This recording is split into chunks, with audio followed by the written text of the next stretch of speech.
Saludo a mi compañero Milton Pérez, que se incorpora al espacio. ¿Qué tal, Milton? ¿Cómo estamos? Buenos días, gracias por seguir con nosotros. Vamos a hablar del decreto del presidente Lasso que dispuso el incremento de $25, casi el 6% en el salario básico unificado. ¿Cómo fue tomado esto por el sector empresarial en este caso? Javier Sánchez, de la Cámara de Comercio de Guayaquil, nos acompaña en este momento. Javier, gracias por acompañarnos. Buen día. Bueno, la primera reacción. No es usual que pase esto, no es usual que el presidente, por lo menos antes de fin de año, o de los últimos días del año, se pronuncie de esta manera, como se ha pronunciado en esta ocasión. ¿Cómo lo tomaron ustedes? Buen día. ¿Qué tal? Muy buenos días. Muchísimas gracias por la invitación y un saludo para todas las personas que nos están escuchando en este momento. Bueno, realmente desde la Cámara de Comercio de Guayaquil nosotros creemos que este incremento al salario básico unificado no es conveniente realmente para la generación de empleo. Esta es la reflexión importante que tenemos que hacer, más allá del impacto que pueda tener sobre el tejido empresarial. El impacto que nosotros consideramos va a tener es sobre esos 7 de cada 10 ecuatorianos que el día de hoy no tienen un empleo adecuado, que el día de hoy están buscando ser contratados, y de alguna forma este incremento va a hacer que haya menos oportunidades y se haga más difícil para las empresas poder contratar nuevas personas. Hay otras empresas que estarán con algunas complejidades y negocios medianos, pequeños, que buscan ser formales, que pagan todo lo que deben de pagar a sus colaboradores. Pero suponga usted un negocio mediano, que tenga 10 colaboradores, y con este incremento, que es un incremento importante, el día de mañana podrían estar considerando quizás tener 9 en lugar de 10 trabajadores. ¿Y esto qué significaría? Significaría que más allá de generar una mejora para los colaboradores, se convertiría posiblemente en destrucción de empleo, ¿no? Hay un tema de inflación que es importantísimo analizar, y esa es la base más importante por la cual nos pronunciamos de esta manera, y está relacionado a que ya en el año 2021 se incrementaron $25 sobre un salario básico que era de 400. Esto fue 6.25%, y la inflación proyectada para este año es de 3.82%. Entonces ya el año anterior se incrementó por encima de lo que resultó ser la inflación del 2021, del 2022, se proyecta para el 2023 una inflación de 2.76%.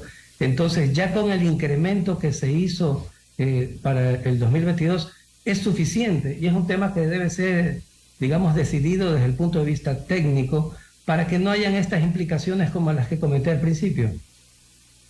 Ahora, cuando en el 2021 el gobierno decidió también un incremento de $25, como ustedes, un poco más del 6%, el discurso de muchos sectores empresariales era parecido. No favorece a la creación de empleo. Va a pasar esto. La pregunta es, ¿qué pasó? Bueno, podemos hacer comparativos de las cifras que ha sucedido entre los años prepandemia y con los años que estamos viviendo, con el 2022. Y entonces podemos ver claramente que, a pesar de que estamos sintiendo que hay un impulso, digamos, en la economía quiere salir adelante, no hemos logrado los niveles de empleo adecuados que teníamos prepandemia. Okay, pero no tiene nada que ver con el incremento del salario. Le planteo mejor la pregunta. ¿Cuántos empleos se perdieron por el incremento de $25 del año pasado? Podríamos decir que a pesar de que la economía está buscando recuperarse, no logramos recuperar la cantidad de empleos que teníamos prepandemia. Digamos, una persona que en el año 2019 sí tenía empleo adecuado, estaba afiliado al Seguro Social, tenía todos sus beneficios laborales. Hay cientos de miles de personas que el día de hoy no recuperaron ese empleo y que están en este sector, que es el empleo no adecuado, buscando día a día qué hacer, cómo ganarse el día. Entonces, esto tiene que ver más con la situación económica generada por la pandemia que por el incremento salarial. Ya en el 2020 no hubo un incremento salarial, y era comprensible que, dada la situación caótica por la pandemia del COVID-19, pero más tiene que ver la no recuperación total prepandemia por la pandemia que por el incremento salarial. Es que usted tiene que verlo desde un punto de vista técnico. Realmente, ¿qué sucede con los incrementos salariales? Los incrementos salariales deben de ir, digamos, en el mejor de los casos, atados a la inflación y a la productividad del país. Hoy usted tiene un Ecuador que realmente es el segundo más caro por hora de toda Sudamérica. Está después de Uruguay, es el segundo más caro. Además de eso tiene una jornada laboral que si se compara con sus países vecinos, que es Colombia y Perú trabajan 48 horas a la semana y Ecuador solamente 40, Chile 45. Entonces, cuando usted empieza a ver en los temas de fondo, resulta que la generación de empleo, que es lo que nos debe importar, al final del día, las empresas solamente pueden contratar si es que tienen la capacidad de pago. Digamos, ¿cómo genera usted empleo? O las empresas crecen o vienen inversiones desde el exterior.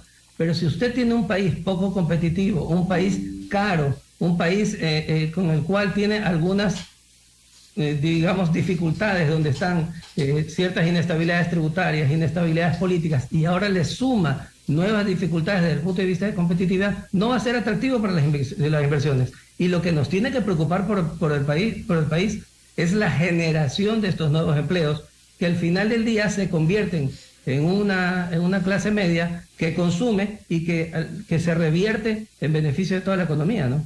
Ahora, eso justamente, una clase que tiene $25 más en el bolsillo, que puede comprar más, que puede dinamizar el comercio, ¿no es mejor para el sector comercial, empresarial del país? Yo le propongo hacer la siguiente cuenta. Más dinero, vendes más.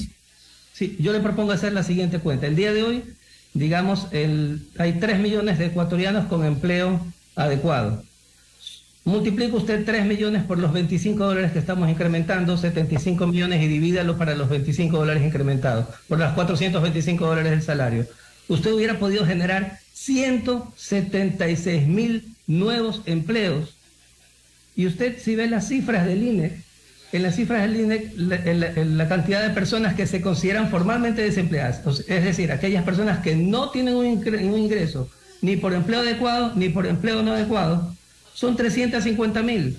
Entonces, si usted, en lugar de hacer un incremento de $25 para los ya empleados, un incremento que de alguna forma está por encima de la inflexión vivida en el 2022 y proyectada, y usted genera un entorno laboral donde permita que 176,000 nuevas personas se incorporen al empleo adecuado, imagínese usted el beneficio que podrían tener las familias generando el mismo consumo al final del día, pero con un beneficio que de alguna forma se reparte entre más cantidad de ecuatorianos. 8:30, estamos conversando con Javier Sánchez de la Cámara de Comercio de Guayaquil. Javier, buenos días, de saluda Verónica. Y quiero preguntarle, la promesa del gobierno del presidente Lasso es aumentar el salario básico hasta $500 dentro de los 4 años del periodo. ¿Ustedes ya contemplan esa posibilidad de que se llegue a aumentar el salario básico en $500 después de 2 años más? Bueno, realmente nosotros vamos viendo que a pesar de la decisión del salario base unificado, hay algunas decisiones que el gobierno va tomando que no son del todo malas. El gobierno está trabajando fuertemente en el sector macroeconómico y fuertemente en los comercios, en los acuerdos de libre comercio.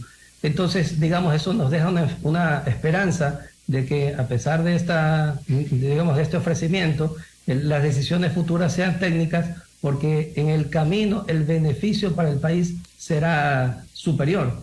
Nosotros creemos que digamos, ciertos temas como acuerdos de libre comercio van a ser positivos para el país, y esperemos que en el camino puedan irse revertiendo estas decisiones que consideramos por ahora no son beneficiosas para la generación de empleo. Ahora, a propósito de lo que le pregunta Verónica, era una promesa de campaña subir a $500 el salario. Lógicamente, dividiéndolo para 4 eran 25 anuales, lo que está ocurriendo hasta ahora, ya van 50 de los 100. Y yo estoy seguro que la mayoría de empresarios votaron por Guillermo Lasso.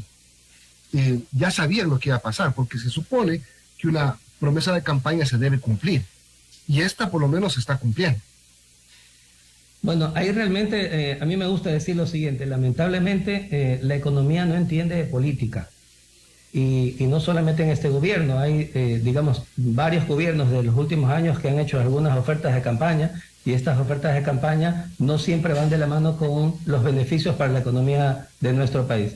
Realmente es preocupante y es un poco peligroso. Creo que ahí todos tenemos que hacer, digamos, un esfuerzo importante para comunicar las cosas como se deben, porque de alguna forma Ecuador tiene campañas cada 2 años. Entonces, si cada 2 años van a haber una serie de ofrecimientos que no necesariamente sean los más técnicos, podríamos sufrir consecuencias mucho más graves de las dificultades que ya estamos viviendo el día de hoy. ¿Usted cree que la medida tomada por el presidente es una decisión más para cumplir una propuesta de campaña, una promesa de campaña, que una medida técnica pensada y estudiada? Yo pensaría que es así, es indiscutible que se trata de eso, y en ese sentido, quizás una forma de matizar estas dificultades que se crearán en la generación de empleo podría ser, al mismo tiempo, por otro lado, compensar con algunas otras ofertas de campaña que también se hicieron, que están relacionadas al nivel de impuestos y a las dificultades, a los obstáculos técnicos al comercio que hasta el día de hoy, desde gobiernos anteriores, fueron colocados para impedir el libre comercio y que hasta el día de hoy siguen funcionando. Entonces, es posible que una forma de matizar podría ser ir quitando estos obstáculos técnicos al comercio, y que la economía pueda y las empresas puedan desempeñarse de mejor manera. Permítame hacerle una reflexión que creo que es importante, adicional. De alguna forma, el Ecuador efectivamente viene creciendo a nivel de dólares de venta en un rango del 15%, pero la venta no es igual a la utilidad de las compañías. Y eso es un tema que tenemos que tenerlo absolutamente claro. Usted puede vender mucho y perder plata. Habrá muchas compañías en las cuales, digamos, no estén generando beneficios o estén muy por debajo de los beneficios esperados en función de la rentabilidad o de los intereses que tengan que pagar por sus obligaciones. Estas compañías que están muy por debajo, ¿qué tienen que hacer con un incremento de este tipo? Tendrán que replantearse, si tienen un proyecto, tendrán que replantearse si es que contratan o quizás si es que dejan de contratar. Entonces, en ese sentido, es importantísimo que se facilite el entorno comercial. Ya que la decisión está tomada, es clave que el entorno comercial se pueda facilitar para que pueda dinamizarse, digamos, la competencia en el país, que al final del día un dinamismo en la competencia del país también le beneficia al consumidor. Ahora, el gobierno tiene sus cifras, Javier. 505,000 empleos nuevos desde mayo de 2021. Yo no creo que se inventen, sería demasiado cínico y arriesgado inventarse la cifra. Tampoco estoy diciendo que los empleos creados sean empleos de calidad, empleos plenos, pero tiene sus cifras que de alguna manera lo respaldan.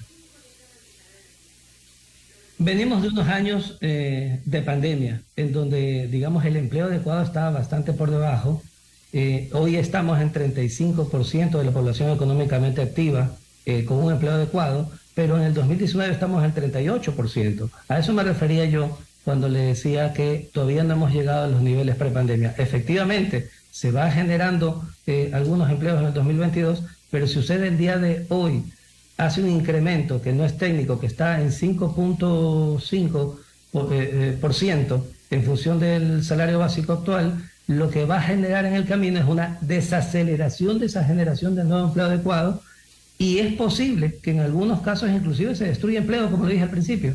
Entonces, más bien nosotros debemos de concentrarnos, más que pensar que el sector empresarial se siente afectado por la decisión, debemos de concentrarnos por cuál es la situación que tienen esos 7 de cada 10 ecuatorianos que no están con un empleo adecuado y que salen todos los días a rebuscar el día para ver cómo paran la olla. 8:36, estamos conversando con Javier Sánchez de la Cámara de Comercio de Guayaquil sobre el decreto presidencial que incrementa en $25 el salario básico unificado. Ahora, Javier, tengo un dato que publica Primicias y dice: el alza del salario básico a $450 para el próximo año beneficiaría a 628.085 trabajadores que están afiliados al IES. Esto quiere decir que el alza favorece solamente al 7% de las 8.2 millones de personas que tienen un empleo, sea inadecuado o no. Es 7%, quizás no suena mucho y puede tener en el bolsillo $25 más de esas personas. Sobre el impacto, ¿qué tanto puede impactar esto a las empresas? Si es que solamente es del 7% de los trabajadores. Es que nuevamente, a mí me gustaría muchísimo que lo veamos desde el otro lado de la moneda, que es desde la generación de empleo. Esta cantidad de empleo, multiplíquelo usted por 25 y divídalo para $425. Y eso le va a dar cerca de 37.000 nuevos empleos. Por donde usted lo vea, ¿qué prefiere usted? ¿Ponerle $25 no técnicos en el bolsillo de un colaborador que ya tiene un empleo adecuado, o crear nuevos 37.000 empleos nuevos, adecuados, que beneficien a esos 7 de cada 10 ecuatorianos que no tienen. Digamos, esa es la realidad y el análisis es sencillo y no tan largo. Bien, 8:37. Tenemos que terminar. Le agradezco mucho por darnos esta posición que representa al sector empresarial, por lo menos de la Cámara de Comercio de Guayaquil. Gracias, Javier Sánchez, por acompañarnos. Tenga buen día. Muchas gracias. Gracias por la invitación. Un saludo a todos nuevamente.